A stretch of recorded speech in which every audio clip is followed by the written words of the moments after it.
Welcome to episode number 300 of the Marine Layer podcast. The Mariners clinch the American League West and a first-round bye in the 2025 playoffs, and they'll wrap up the regular season this weekend against the Dodgers. We'll give our last thoughts on the regular season and open up the mailbag and answer your guys' best listener questions. Your guys' reminder, before we get going with this show, just do us a favor. Go make sure you're rating and reviewing these episodes. If you're listening, 5 stars. It really does help. And make sure you hit download on the episodes as well. If you're on YouTube, the best way you can support is to like, comment, and hit the subscribe button. You can find everything on our website as well, from merch, Patreon, live show schedules. That's marinelayerpod.com, our official website. And then you can check us out across social media at Marine Layer Pod. Let's get it rolling. The pitch from Acevedo. A drive deep to right field. Down the line. The Mariners win this game 2-1. The dream lives. They're going to the playoffs. 1-1 from Jansen. There you go. Left field. We got a tie ball game. Julio. Oh, baby, what a moment. Tie ball game at 7-7. And we welcome you to this episode of the Marine Layer podcast, part of the Just Baseball Podcast Network. Recording here on Thursday evening, September 25th, and Lyle and I have gotten to take the last couple of days and bask in this Colorado Rockies series and watch the Mariners clinch a playoff spot, clinch the American League West, and then before the game even started today, clinch a first-round bye in the playoffs. Is this not everything we dreamed about? Is this not it? Of course this is it. Well, I think there's a mountaintop we still have to get to, and this entire region has to get to, because we've never been there, and that's a World Series. But yeah, and it's kind of fitting that our 300th podcast episode on the date is the one that we're sitting here talking about, not just being in a playoff spot, which we already did on our last episode, but sitting here talking about winning their first division title in 24 years. Crazy. Right on the dot, 300. And I think everyone in that ballpark on Wednesday is in the exact same boat as us. I'll say, outside of the 18-inning playoff game against the Astros, I've not been in a better ballpark environment than I was on Wednesday. It was, honestly, a 9-inning party at the ballpark. We've never gotten the chance at the stadium where everyone can just... It's almost like a Savannah Bananas atmosphere, but with real baseball being played. I think that's how I'd put it on Wednesday, right? And hear me out from this point.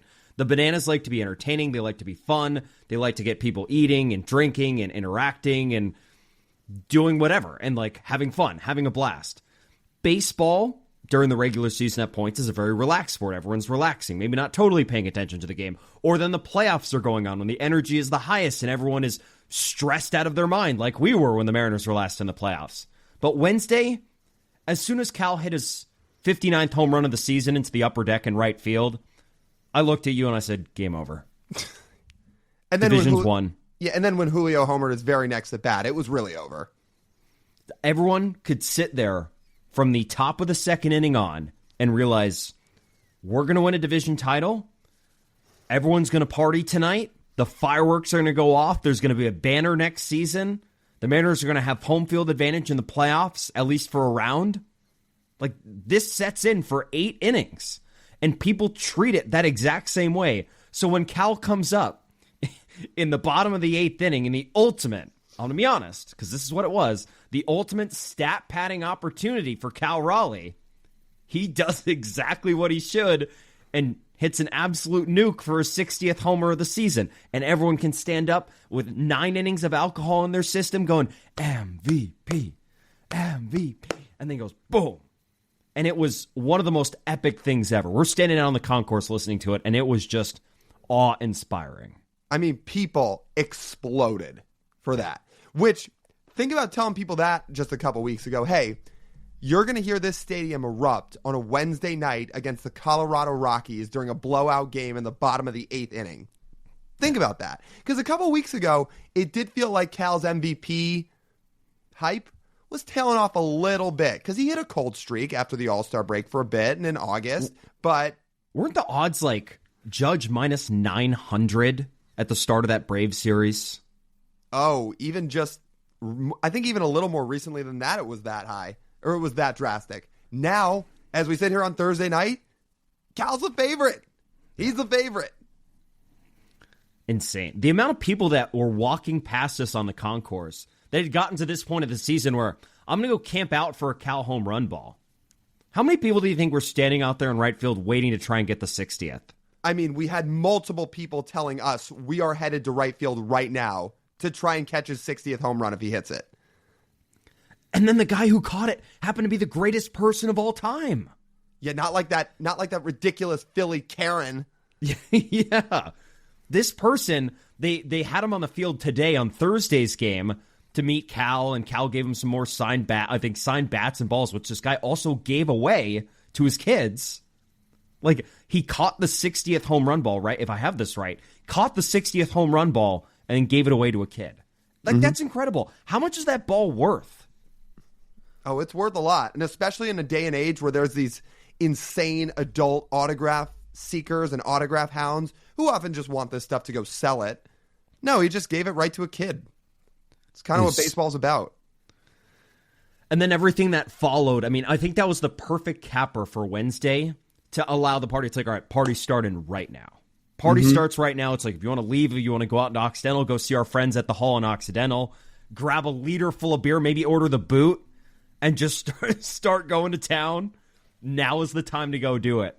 And then right after, everyone's on the field, the fireworks go off, the clubhouse celebration was more than I expected. And that's great. I'm glad everyone had a great time, but there was everyone was legitimately throwing a party, which made me very happy to watch. And everyone at the ballpark was in that exact mood. There's some people probably listening to this who ran into us at the park on Wednesday, and I just want to say thank you guys.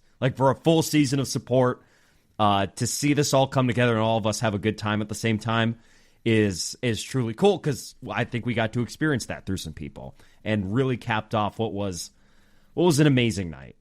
Got to experience it all together. And this is why we all go through it. This is why you guys sit and listen to us and watch every game. And this is why we sit here and stress throughout every inning of every game through the year and talk through it and have our crazy takes and have our highs and our lows and talk about how the season's over and then how they're going to win the World Series. It's for stuff like this. Baseball is such an emotional roller coaster. It's different than football. It's different than sports like basketball and hockey. It is such an emotional roller coaster every night. And when you get that moment and to live that out, that's what makes it all worth it. And we saw that on full display on Wednesday night. It was so cool. Yes, a serious shout out to everybody we saw and met on Wednesday. We are fortunate enough to meet a lot of really awesome fans throughout the year, and every person we meet's been great. But it was a different type of setting on Wednesday. I mean, people, not only do we meet a ton of people on Wednesday, but people are just like us. We're I'm having screaming matches with fans in the best of ways, not a screaming match where we're arguing about something. We're just all screaming back and forth. They're like, ah, let's go. And we're jumping around and high fives are going all around. It's very cool. The Mariners community of fans is very, very cool. You know who else deserved a party? The Rock. Yeah. Do we realize, as we've talked about, it's not an impossible scenario. In fact, seems likely he'll get traded this offseason for them to shed salary or whatever, because his no trade clause expires, and they did that with Robbie Ray as soon as it came around. But that could be Luis Castillo's last start at home as a Mariner. It very well could be. And what did he do? Yeah, he was facing a minor league lineup, pitched into the 8th inning, struck out 10 guys, allowed 1 hit. I mean, perfect way to pitch in this game. In a game where the Mariner offense was really good, The Rock came out in a season, in 2 seasons that have been anything but perfect for him. But fittingly, over these last 4 starts he's made during this run for the Mariners has been unbelievable. And you know what? Because of that, the Mariners are probably going to put him in the playoff rotation.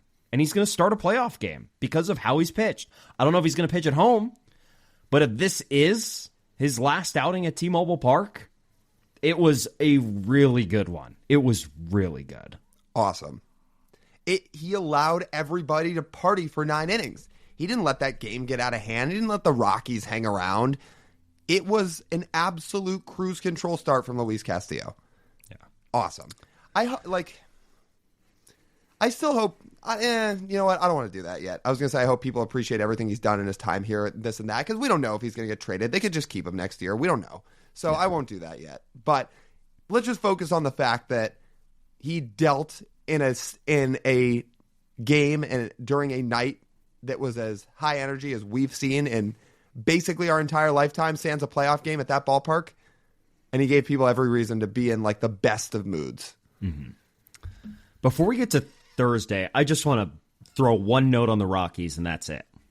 They deserve to be the worst team ever. They're not going to set the losses record, but they're worse than the White Sox last year. Yeah. Their run differential is 100 runs worse. 100. How do you have a negative 400 run differential? Play series like this, like they're just not good at anything. No. No pitchers. They can't field. They can't hit. They have one real hitter, essentially, in Hunter Goodman. Pretty much. So that was my takeaway watching the Rockies. It's like, this team is awful. This team is so atrocious. Which is why I thought Cal was going to hit number 61 here on Thursday. He did not.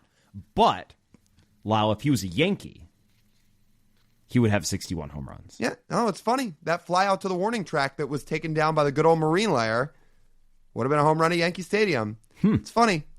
I thought Aaron Judge was the greatest things in the history of baseball since sliced bread. He can do no wrong. Sorry, I shouldn't quite do that because Aaron Judge may retire the greatest right-handed hitter ever. But again, if Cal played at Yankee Stadium, he'd have the record right now. And notice how on the Root broadcast they went right to it. Yep. Yeah. We're pushing the agenda. Good. Yankee fans need to chill the fuck out. Oh, dude. No. Actually, no. I totally disagree with you. Don't chill the fuck out. Because what Cal has done and what this fan base has done is gotten rent the hell free in every single one of their heads. They are letting the little old Pacific Northwesters piss them off every day, every minute of every day for the last few weeks, especially the last 10 days. Don't stop. Keep bitching on Twitter. Keep trying to find all these stats to pull out for why Cal shouldn't win the MVP. Keep doing that. Yeah, Lyle, remember, he's a gimmick. Oh, yeah. Thanks, Tiki Barber. Cal Raleigh's a gimmick. That's why Aaron Judge isn't going to win the MVP. They're going to give it to a gimmick. Yeah, it's a gimmick when you have a record that has only ever been accomplished by Aaron Judge, Mark McGwire, Sammy Sosa, Barry Bonds, Roger Maris, and Babe Ruth. Mm-hmm. Yeah, very gimmicky. Yeah. You know what I think? I didn't know switch hitting was a gimmick, but you know what I think? You learn something new every day. Yeah.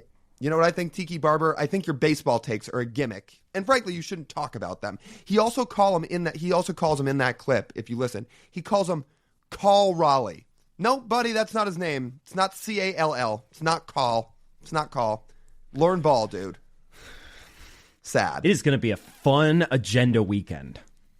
Oh. That's why I said they need to DH Cal and lead him off every single game. I think Dan Wilson and the Mariners need to fully buy into this, piss the Yankees off, elevate Cal's MVP stature as much as humanly possible. If that means he's going to stat pad all weekend, I don't care one bit. I don't care if he's out there against a position player pitching in the ninth inning. He better be at the plate swinging away. That would be amazing. Could you imagine Yankee fans if he hits his 63rd home run off a position player? They will be so pissed. They will try and invalidate the award. They're going to try and invalidate the award, say it's Mickey Mouse, say it doesn't count. It's oh my God, that would be amazing. They're going to say, no, Cal hits 61 home runs on the year, not 63, not 62. They're going to say it's invalidated. Yeah. It would also be, well, yeah. But since the Mariners don't have much to play for this weekend, maybe he will. The Mariners have the ability to do really whatever they want with this lineup. Yeah. And I think they're going to rest a lot of guys. If I were the Mariners, I wouldn't catch Cal all weekend. He has caught so much all year. He has just the wear and tear on his body. It is unbelievable what he does. So do the guy a favor. He DH'd on Thursday. give him essentially a full near week and a half off. You know what that would do for him? Seriously. And then he's fresh as hell for the postseason. DH him all weekend. And I'm pretty confident they'll do that. Just look at how they handled the game tonight. Like, so DH and play the entire game because Cal was the only star remaining in that lineup. Right. By the end of the game. Well, Gino was in, but they, I think, ran out of bench players. So I will say, originally this afternoon, the Mariners were going to roll out a lineup full of starters, which makes sense because they were playing for the 2 seed. They want the bye. Once the Guardians lost on Thursday, they changed the lineup, said, all right, Cal, you're going to DH. You're not going to catch tonight. We've got the bye, which makes sense. But Cal was hitting in the bottom of the 8th inning. Julio was out of the lineup. Yeah, which one, they should let him go for history. There's no harm, no foul. Again, he's DHing. Again, he needs the stat pad this entire weekend. Number 2, and feel free to quote me on this. I have a following message for the Colorado Rockies. Fuck you. Oh, yes. You and your 115-ass loss season are fucking intentionally walking a guy down 5-0 in a meaningless game. What the fuck are you doing? That is as Bush League and horse shit of anything that I've seen in forever. What the fuck? Seriously. What are we doing? You have 115 losses. You're down 5-0. You're playing for nothing. So can we agree now that both Yankee fans and Mariner fans hate intentional walks? For 2 different reasons. Mariner fans hate intentional walks right now because that's what's taking at-bats away from Cal Raleigh to hit his 63rd home run. And Yankee fans hate Aaron Judge getting intentionally walked 34 times because he can't hit 60 home runs. Yeah. That was the big argument today. I know. Sorry. Aaron's been intentionally walked too many times. He can't hit 60 homers. No. I mean, to be fair, Aaron Judge also chokes in high leverage situations, just like he chokes in every postseason. Yeah. Cal Raleigh. Not a problem for Cal. I mean, shout out Zach Left on Twitter for this, but he dug all this up today. If you combine all these basically leverage situations, there is a high leverage split, but if you use that, you use runners on, you use runners on base, you use bases loaded, you combine all 4 of those things, Cal Raleigh's OPS is 400 points higher in those scenarios than Aaron Judge. Aaron Judge in those scenarios has a 66 WRC+. In other words, you want to talk about Cal stat padding on Wednesday night? Fine. Aaron Judge doesn't do anything in any sort of important situation. By the way, in all those situations, you know how many home runs he has on the year? 0. 0 homers. And 5 RBIs to Cal's 28. I'd want my MVP actually clutching up. I'm right there. I'm right there with you. Yeah, I'm trying to take a closer look at these again. Yeah, man, holy moly. Should we do the OPS gap like the Yankee fans like to do in the MVP argument with Cal and Judge? It's like, if you do the OPS between Aaron Judge and Cal Raleigh, if you subtract 200 points of OPS from Aaron Judge, you get Cal Raleigh. If you subtract 200 points of OPS from Cal Raleigh, you get Zach McKinstry. Which is what do you get when you subtract 400 points of OPS and high leverage from Cal? You get Aaron Judge. And what do you get when you subtract 400 points more of OPS in that scenario, Lyle? Do you know what you get? Dylan Moore. Yeah, like second half of 2025 Dylan Moore. Yeah. Dude, like what a stupid ass fucking argument from these Yankee fans. If you subtract 150 points, no, I'm not subtracting 150 points off of Cal's OPS. Cal's a 950 OPS on the year. We're not subtracting. If we want to cherry pick stats, we can keep cherry picking stats. Since May, their offensive profiles are pretty similar. Mm-hmm. So, whoever you want to vote for, go for it. I think both players have a very good argument to be the American League MVP. But we're voting for Cal. Sorry. Don't get upset. I think our friend Ben Ranieri actually put it very well on Twitter, and I think this is a good point. Who tells the story better of the 2025 season? Is it Aaron Judge or is it Cal? No, you're going to talk about Cal Raleigh, and I understand there's some voter fatigue with Judge. Yeah, I was going to say the voter fatigue is real. But people are going to talk about a 60 home run season for a switch hitting catcher who helped his team win their first division title in 24 years. The Yankees may be a wild card team. Yeah. Like, it's Cal Raleigh's story this year. Some people don't like to vote for story, though. They want to vote on production. Yeah. Because ultimately it is a production on the field award. Not like a set number, but most valuable to the production of a team, not what team has the best storyline. Yeah, that's fair.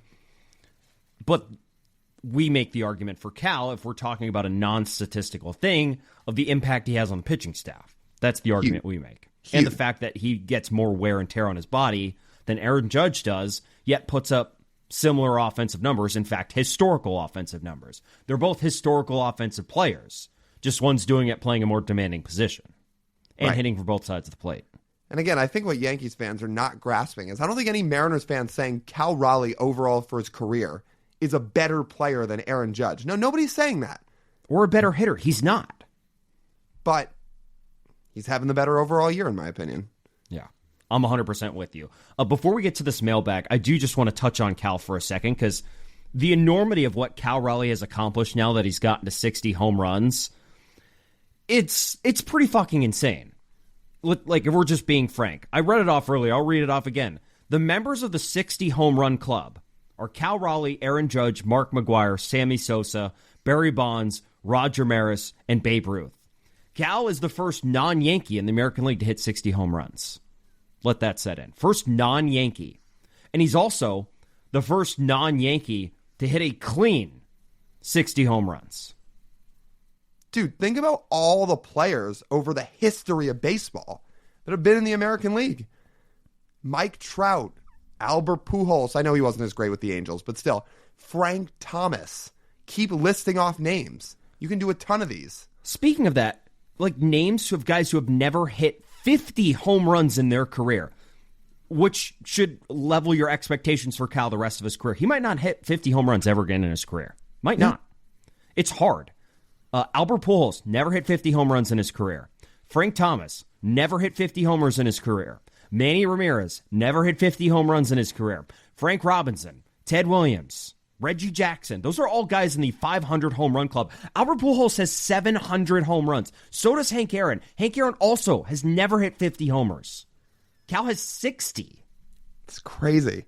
Yeah, keep doing a name off for guys in the American League who have never done what Cal's done. You just said Manny Ramirez. You could say Vladdy Sr. You could list anybody. Miguel Cabrera. None of those guys. He did it once. Miggy 50. never hit 60. That's what I'm saying. He never hit 60, yeah. He had 52. Sure. I'm talking about 60. None of these guys have ever done what Cal Raleigh's done. And you're talking about some of the best hitters to ever grace the sport.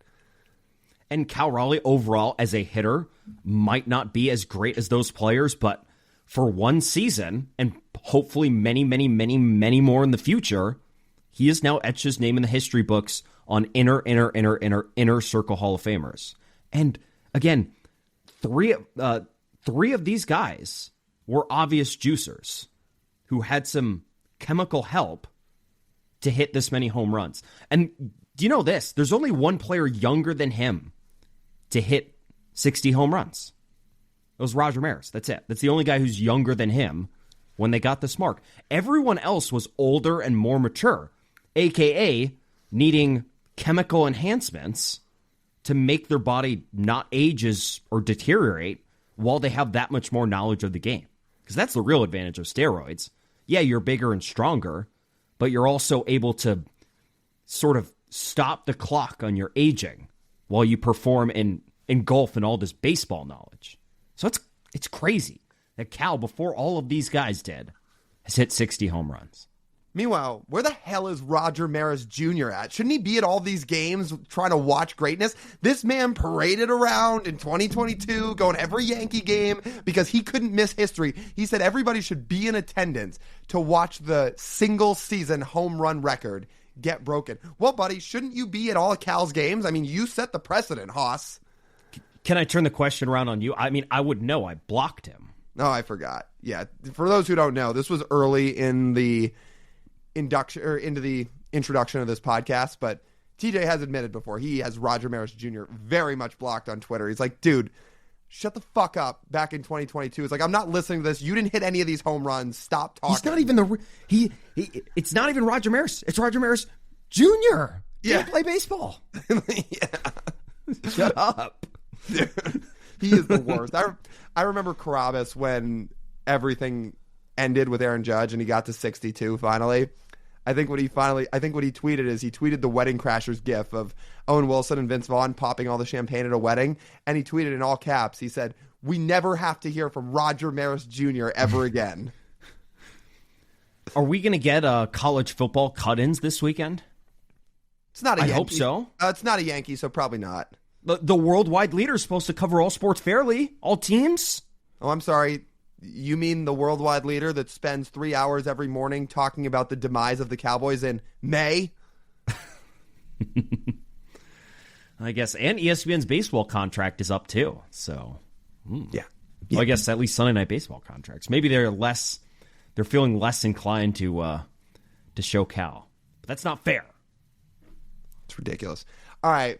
There are 3 other things I want to get to before we answer some mailbag questions. They're not going to be crazy long topics, but I do want to just hit on a couple things. Number one other thing about the celebration. How cool is this group of players? Seriously. If anybody was online and saw what they were doing after their own clubhouse party on Wednesday night, a bunch of these guys went out and they were essentially hanging out with a bunch of fans at a bar. I don't know which bar they were at. I don't know if they were at Cowgirls. Was it really? That didn't look like think Cowgirls. so. They were legitimately sitting down. That can't be Cowgirls. There are some tables in there. I guess it's not a weekend, so maybe it's not like person-to-person packed. I think I was trying to look for. I don't think they drove anywhere because like they were all drinking. That's a decent point. Maybe that's where they were. Okay. Anyway. Well, okay, no, and here's why I say I don't think it was Cowgirls. Because somebody said that, and this is what I was going to get into, that Brian Wu decided to just start playing pool with a bunch of random fans and start chatting everybody up. I think they have a pool table on that upper. I think there's like, I think there is. They might have a pool table in there on a weekend day. Friday, Saturday night. I think it was Cowgirl again because I don't think they went anywhere else. I don't think they drove anywhere because otherwise not everyone would have been together.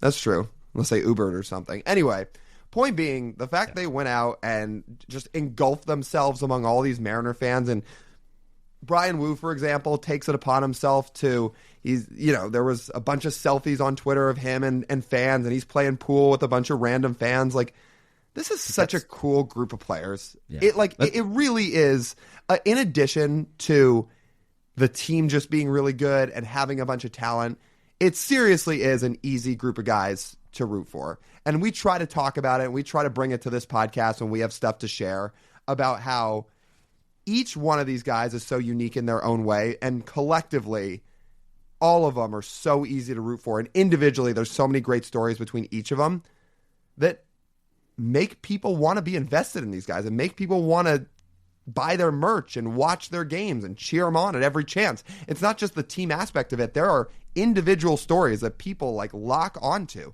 And I guarantee you, every fan that was playing pool with Brian Wu the other night is going to be a huge fan of his for the rest of time. That's so cool that they did that. It's just such an easy way to make yourself likable.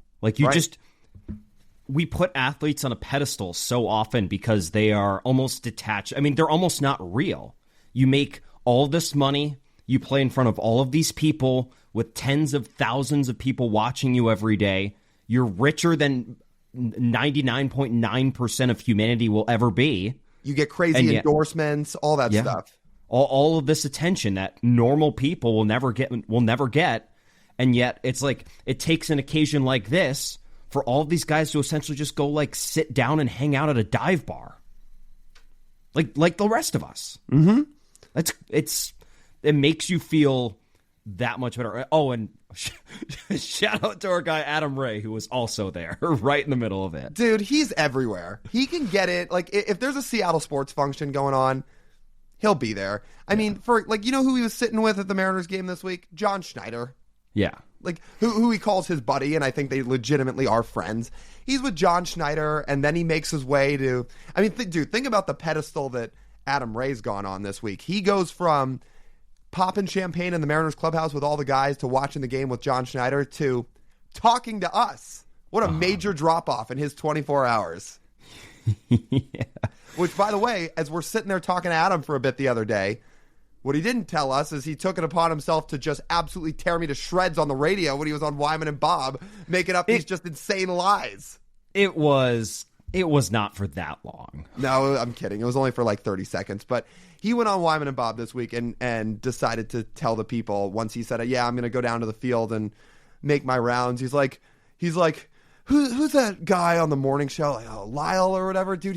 That guy's texting me in the late night all the time saying, hey, sweet dreams, sweetheart. It's like, well, I better go meet this guy in person and actually try to put a stop to all this. It's like, well, Adam, we met multiple times in person and you've been on our podcast. By the way, the at UW commentator who took these photos, he did confirm it was Cowgirls. Oh, so there you go. The question is, did anyone get on the bull? I bet it wasn't running. It's the Mariners. You turn it on. Well, that's probably true. Anyway, if Cal Raleigh says he wants to get on the bull at Cowgirls, you turn it on for him. I mean, that's fair. Adam's obviously kidding, by the way. Like most of the things Adam says as a comedian obviously are a joke. You don't text him?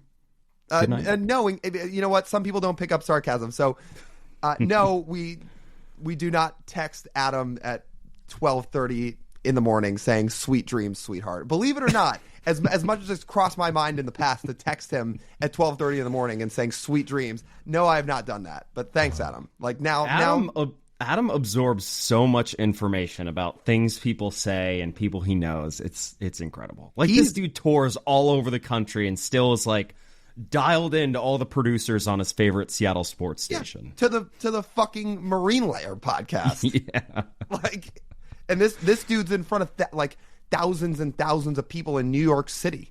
He's friends with Travis Kelce, but yet he remembers us, which is crazy. So, Adam's the man. It is. I mean, it's amazing to see the blow up he's had over the last few years. And when you meet the guy in person, similar to these athletes, I think it all ties in. That somebody that is, by every definition, a celebrity, a legit celebrity, but he is one of the nicest, coolest, most down-to-earth people you will meet. And the players love him. Love him. Oh, they flock to him. I mean, George Kirby loves the guy. And I think as people know about George Kirby, he's not always the most outward, extroverted person in the whole world. Oh, does he love Adam Ray? Yeah. Something a good comedian can't solve. Exactly. But yeah, the whole thing was really fun the last few days. So, okay, that was one. Maybe I'll speed through some of these before we get to the other questions. Number 2, we talked about a playoff anthem on our last episode. We have our answer on what it's going to be, and it was what you speculated the other night. Mr. Rager by Kid Cudi, this is about to become a real thing. This is going to be the Mariners version of Higher by Creed. It's going to be the Mariners version of Dancing on My Own in Philadelphia. So the guys apparently listened to it a lot in the clubhouse. They were singing to it on Tuesday night when they clinched the playoff spot. But it's only escalated since then. Not only has a bunch of the fan base picked up on that this is their song and that fans want to get, ingrained into it. Kid Cudi is now acknowledging the Mariners, saying, "Oh, this is sick." Kid Cudi himself is on Twitter and saying, "How cool is this?" Yeah, he said he'd come out for a game. Well, so let me add context to that. Oh, yeah. When he was saying how cool it was, J.P. Crawford quote tweeted him and said, "Brody, we got to get you out to a game." Then Kid Cudi quote tweets JP and says, "I'm down." I mean, so if that's not enough in its own right, which it should be, and if the players listening to it a bunch isn't enough in its own right, if you watch JP's interview on Wednesday after the Mariners clinched the AL West, Angie's wrapping it up and she says, "JP, thanks so much. Go enjoy the night." And what does he do? He goes, "Mr. Rager." I'm like, oh yeah, this is going to be a real thing. I think this song's going to get played in the park a lot in October. And they played it on Wednesday, pregame. Mm-hmm. They played as the team was taking the field, no? Right? It not during pregame warmups. It was close. Right before they walked onto the field. Yeah. This is going to be a real thing. I just want to make sure I didn't miss any of these Kid Cudi tweets, or does he tweet too much to even try and follow this stuff? He does retweet and reply a lot. Yeah. No, I think you got it. I think that... Oh, yeah. And then he retweets something, it's like, Seattle still loves you, and he says, I love Seattle. Mariners celebrating Kid Cudi style, he retweets that, and he retweets the Mariners locker room saying, hey, beautiful, to them dancing to Mr. Rager. So, yeah, he's all in. If I were you, anybody listening to this, because TJ and I are doing the same thing, I would learn those lyrics. You don't have to do it to the whole song. Learn the lyrics to the chorus. Because, one, it's going to get played a lot. And number two, again, when this stuff happens, like when it was happening in Philly and in Dallas, I think it's the coolest thing. It's like the easiest thing for people to rally around. And if you get 47,000 of a sold-out crowd at T-Mobile Park singing Mr. Rager as this team's trying to rally between innings or after a win, how sick is that? It's not that hard to learn. Just go learn the lyrics. I think it's going to be so cool. It's out of the Savannah Bananas playbook. Mm-hmm. Easiest way to get everyone together at the same time. Start singing. Right. It's like Elf, the movie. Mm-hmm. Except they're not going to be singing Santa Claus is coming to town. Well, they could. Feel a little that weird. Would be pretty funny, but they're not going to do that. Be a little weird for October. It would be, but, everyone has their preference. Yeah. So, that's your homework assignment, everybody. Mr. Rager by Kid Cudi. I'll probably talk about it more as the days and weeks go on, just to do our part to get everybody to be bought in on this thing, because I think it has a chance to be a really, really cool phenomenon. Third thing, then we'll rip through some mailbag questions. Brock and Salk this morning, as we were on the show, got a pretty unique caller. And speaking of really awesome, good stories to tell here this week, this is one. On a whim, Justin Hollander decides to call into Brock and Salk as they're taking regular callers, just hearing from fans about how they're feeling about the Mariners winning the West. Justin Hollander calls in on a whim and goes out of his way to just endlessly thank Mariners fans for all their support, and he's just outpouring all this thank you and appreciation for the city of Seattle and this great fan base. What a cool thing. That's the GM of the team, man. You're not seeing GMs all over the league doing that stuff. And I'll tell you, for Hollander to do that and to acknowledge the fans and to say how much it means to our players, our coaching staff, our entire organization, to really go out of his way the morning after the biggest clinch the team's had in a long time to just thank the fans. I'll tell you this about Justin Hollander. He really gets it. And the two of us don't know him incredibly well, but from everything we've seen from him, from the little bit we've interacted with him, from the way he just treats other people to the answers he gives in the media, you can just tell he is a genuine dude who genuinely gets it. He has to do his job as a front office member, as an executive of the Seattle Mariners. But it's a dude who really has a pulse on the fan base for about as much as any GM or front office member can have. And for him to do that this morning, I thought was really awesome. It's a very transparent way of, thinking about your fans and thinking about the team and this ride they've been on the last handful of years. And that's where I think this is different than 2022, because they've now had sort of that burden, that pressure of making the playoffs because you have a roster good enough, not because you have a playoff drought. Or it's time for you to take that step forward and do the right thing. And I think Justin was sitting there and appreciating what he saw this week with the Rockies series, is that finally, once you put a team together that is sort of worthy of this, it has brought everyone out and everyone is nothing but positive about this now. Mm-hmm. And this is what they wanted. This was the dream when they started rebuilding in 2019. Like, this is the kind of team they wanted to build. And once they have built it, check the boxes of everything you wanted. You wanted a team good enough to get home field advantage. You wanted a strong farm system as well. And you wanted fans to come flock out and sell out a ballpark against the worst team in baseball. And you got all of that. So it takes sitting back and just being like, that's pretty cool. Like, this is it. Like, thank you for following through on your part, too. We followed through on ours now as a front office, and the fans have followed through on theirs as well. I think that's how I saw that. Yeah. He really seems like one of the good dudes in the game of baseball, who, again, really just seems to get it. He has to do his job, as he should, but he really seems to have a pulse on a fan base, which, good for you, Justin Hollander. Again, to go out of your way to do that, major, major props. That was really cool. And I think a lot of people appreciated it. Yeah. So I was caught off guard a little bit. I was like, Justin in Seattle? I was like, huh. That voice sounds familiar. But that was pretty cool. Definitely catches you off guard. Different than some of the other callers they call in that you always note when they do call in. Sure. Yeah, those ones exist.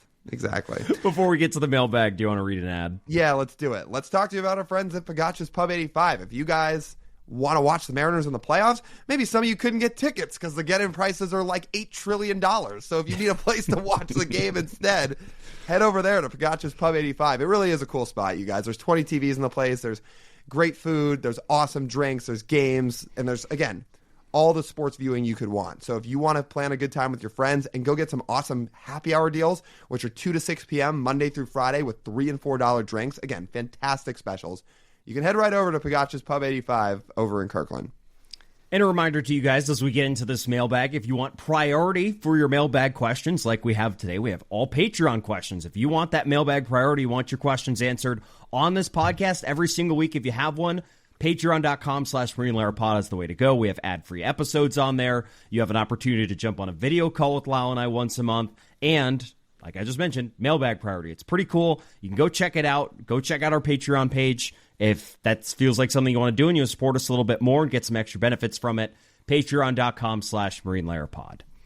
Starting off, Lyle, Tanner is wondering, would you rather have the first round bye or keep the momentum up and play the wild card series? We've seen how teams play after that first round bye is scary sometimes because they look a little flat.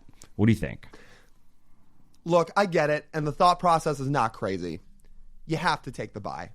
If you are operating and you're a baseball team by logic, by the ability to rest, I understand that continuing to play can keep momentum up, and it often does, but logistically, you're always taking a bye. There's a reason that's a reward that teams get for having the best records.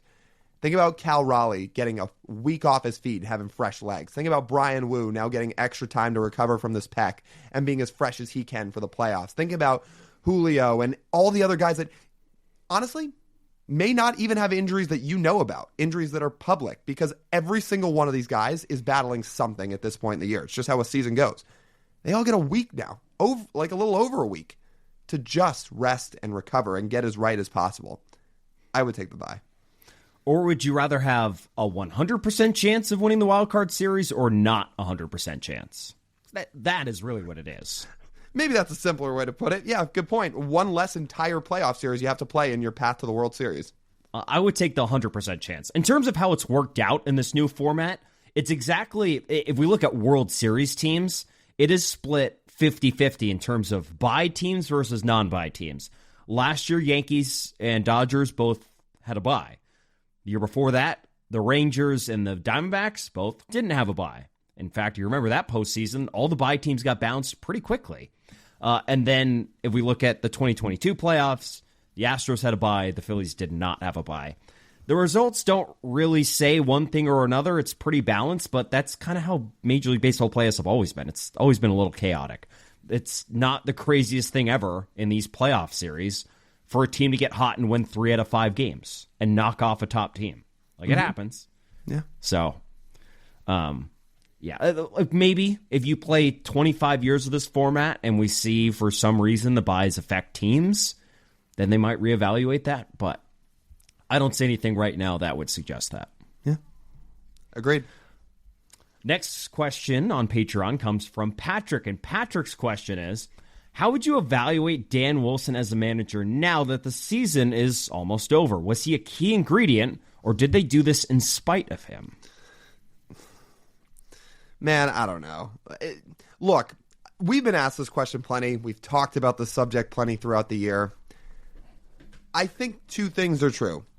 Players genuinely do love playing for him. You can tell that there is just a little bit more energy in this team, and it felt like by the end of Scott Servais' tenure, and honestly, I liked the way Scott managed his bullpen a lot of the time. I thought he was very good at it. His reasoning was sound. He used a real process. But that relationship between manager and team may have run its course, and it feels like the players are just a little more juiced up these days to play for Dan Wilson. If that's what motivates the players, good. Ultimately, it's about winning. I proposed this question to you at the ballpark. Well, but this is what I was going to say, just to finish it up. Again, the bullpen decisions, like, if you listen to this pod, which all of you are so awesome in the fact that you do, you know how we feel about the bullpen decisions. Like, they totally lack feel from time to time, like we talked about with the Vargas thing last week. And I really hope that it does not come back to bite him in the playoffs. So to answer Patrick's question, I would evaluate him as a pretty good people person. I think it's very clear he connects with people, and his in-game management is a work in progress. It's entirely possible that managers nowadays can be bad decision makers and still be successful because the decisions ultimately don't impact the game as much. Like, it impacts the game, but over the course of 162 games, not as much as you would think. Mm-hmm. Is that a fair way to think of it? Like, say you're 3 plays better than this other team and you have 1 play knocked off because the manager makes a poor decision, you're still 2 plays better. Fair. And maybe this would be different, Lyle, if this was like the 2021 Mariners, who got by pushing all of the right buttons and having the right constructed lineup and using their bullpen to its like maximum efficiency, despite the fact that team was not the most talented group in the world. This team, meanwhile, I mean, outside of the sort of soft part of the bullpen, it's hard to make a wrong decision with the rotation, and it's hard to make a wrong decision with the lineup when it's healthy. Is it also fair to say that if there's a bullpen decision that goes horribly wrong in the playoffs, like we fear, that we may crash out? Oh, yeah, we're going to crash out, but that hasn't happened yet. Yeah.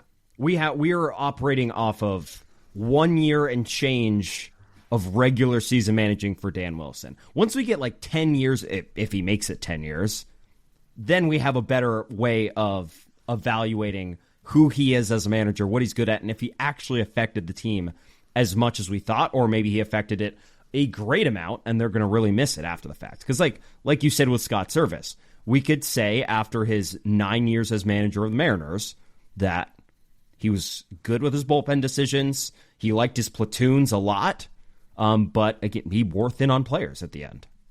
Like, we can say that. Yeah, from everything we understand and have picked up, he was just a little tense by the end, and I think it rubbed off on the players at times. Yeah. Let me ask you the question I asked you at the ballpark. I'll float it out here, because you didn't have an answer for me. If Dan Wilson wins a World Series this year, is he the best manager in Mariners history?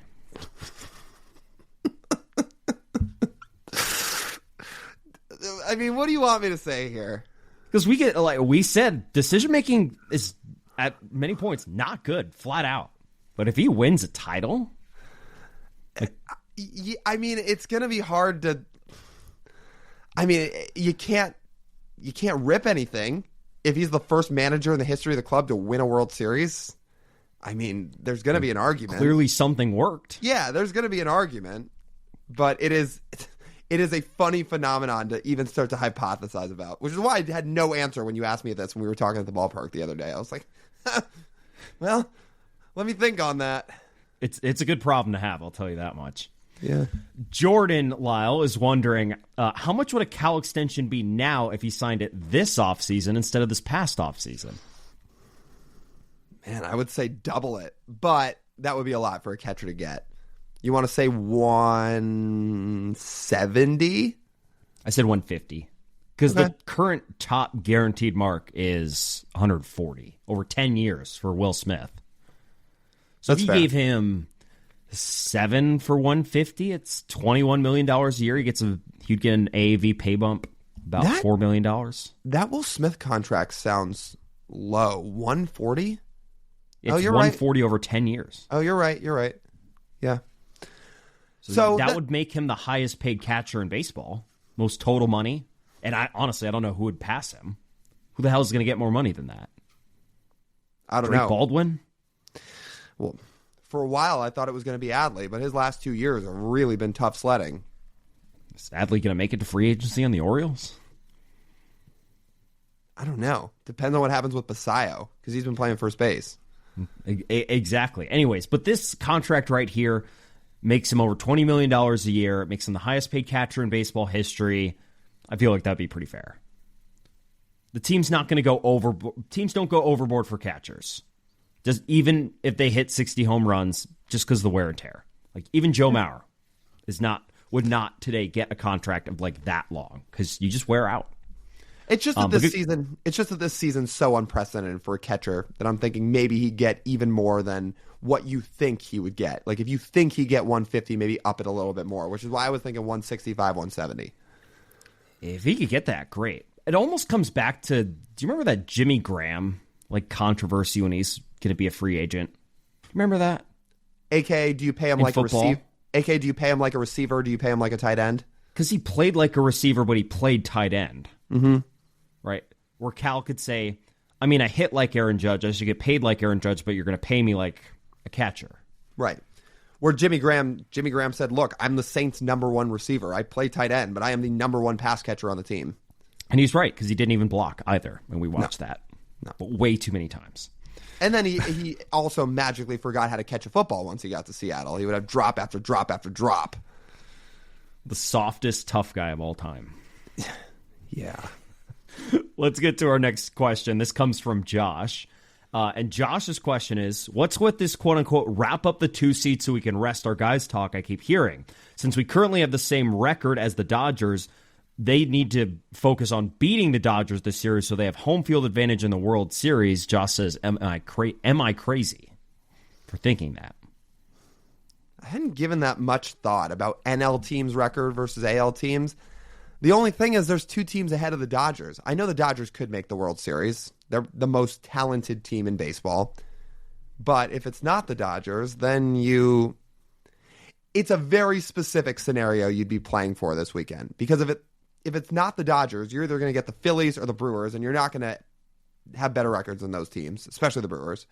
Or you just get somebody worse in the NL who you will have a better record than. I would focus on the American League playoffs over the World Series. The World Series feels like we'll tackle that when we get there. I was going to say, as a franchise that's never gotten there, let's just worry about that then. What's more important, making sure guys get rest when they've been playing every day for 6 months, or focusing on one hypothetical potential game in the playoffs? Because that's really what it comes down to. One game, Game 7. Mm-hmm. I would not worry too much. I don't give a shit what happens this weekend against the Dodgers. I just want everyone to get through healthy and Cal to hit 63 home runs. If anything else happens, if the pitchers all suck, it doesn't matter. It doesn't matter to me. No, it doesn't. Right now, George Kirby's slated to start Friday against the Dodgers, and the other 2 right now are TBD. They may do some bullpen games. They may, well, I don't know if they call anybody up to start, but yeah, they may just kind of piece it together the final 2 days. I don't think the Mariners are overly worried about that. Can Harry Ford start? Well, on the mound. Well, I don't think he can start at any other position besides catcher. They tried that. Well, like I said, these games don't matter, so might as well give it a shot. Sure, let him play shortstop. That's a good point.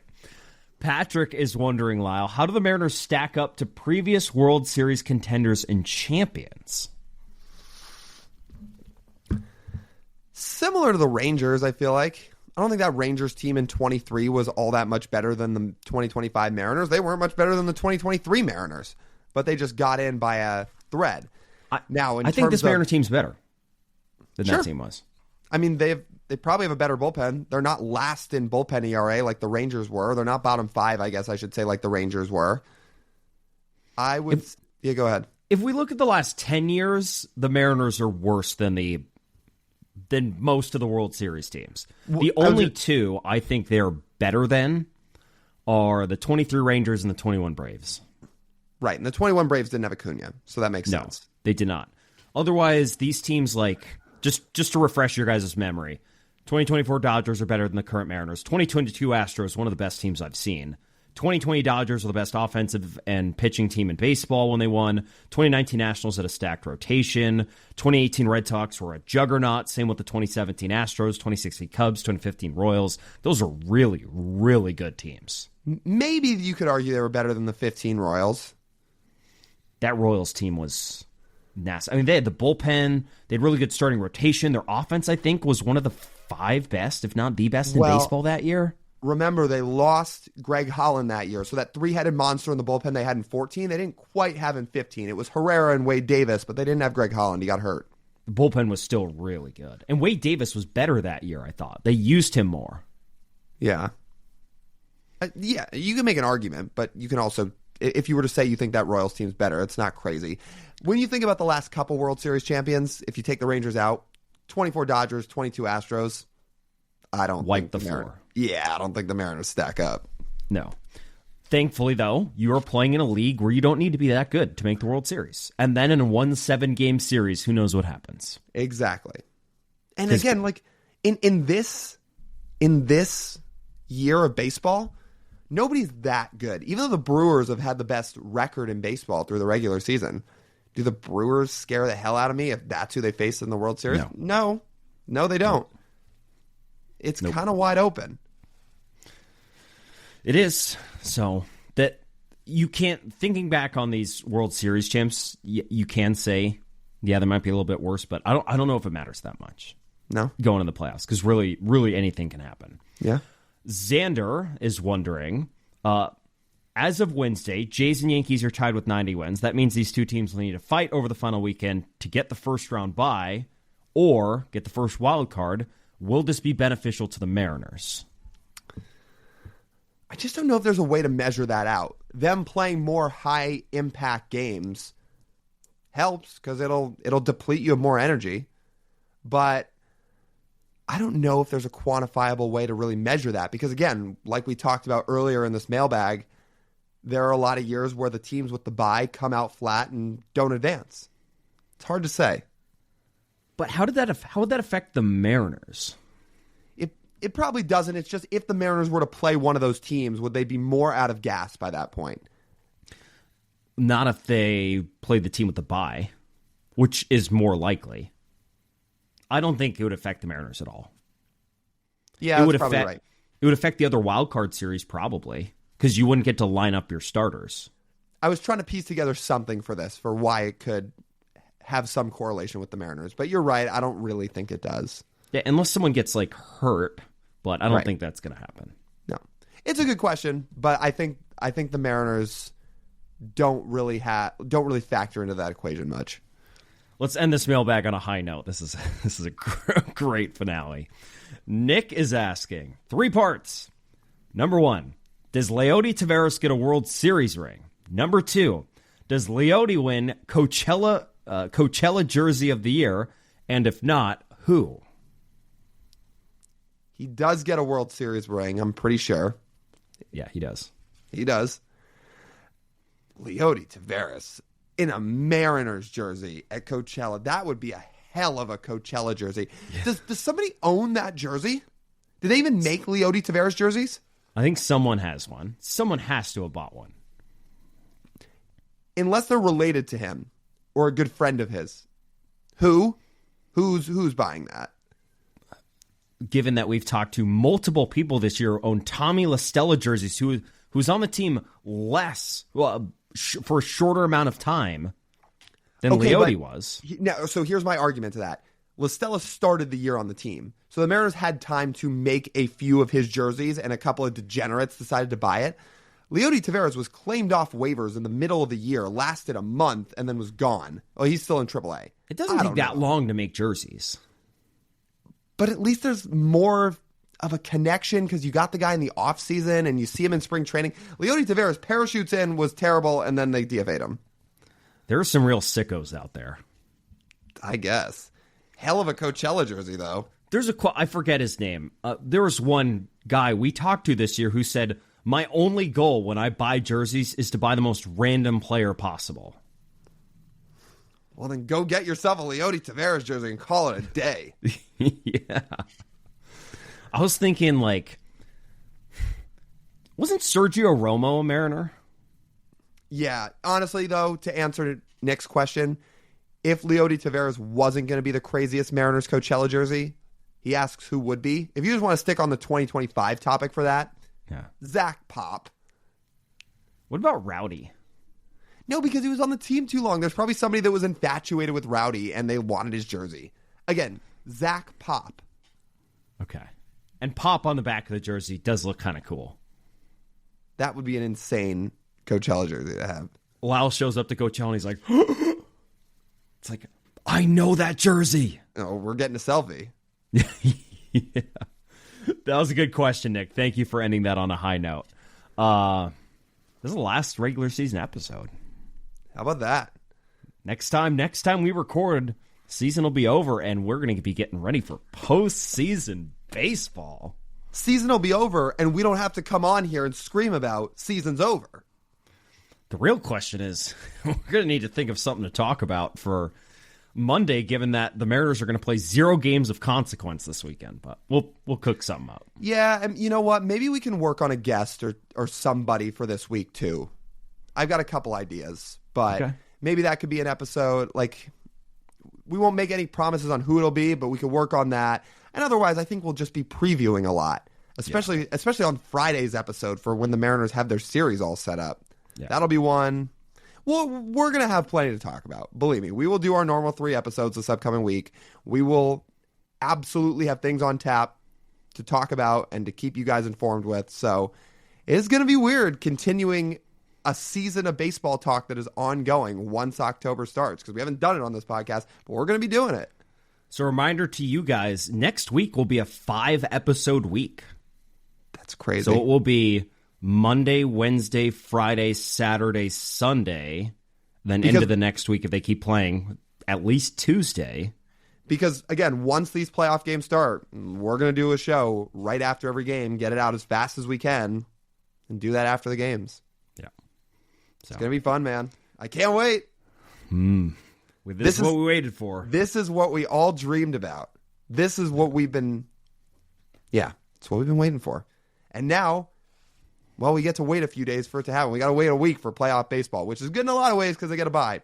But we also get to be antsy for a whole week just waiting for it to occur. Yeah. So, thank goodness. Buckle up, guys. It's going to be a blast. All right. I think that wraps up this edition of the Marine Layer Podcast. You guys know the drill. You want to listen to the full form podcast, you can do so wherever you get your audio pods. Please make sure to go download, rate and review 5 stars. It really does help and support the show if you do. Also, liking, commenting, and just taking a second to hit subscribe on YouTube is also a great, great way to support the show. You can find everything on our website, marinelayerpod.com. Go get your merch ahead of playoff season. Wear it around the ballpark for these games. Wear it around town for these games. It'd be awesome to see people in Marine Layer Pod merch throughout the month of October and moving forward, too. So go get involved with that. Patreon, live show schedules, it's all there. And then you can find us across social media at Marine Layer Pod. That's TJ. I'm Lyle. As always, we thank you guys for tuning in. We'll talk to you soon.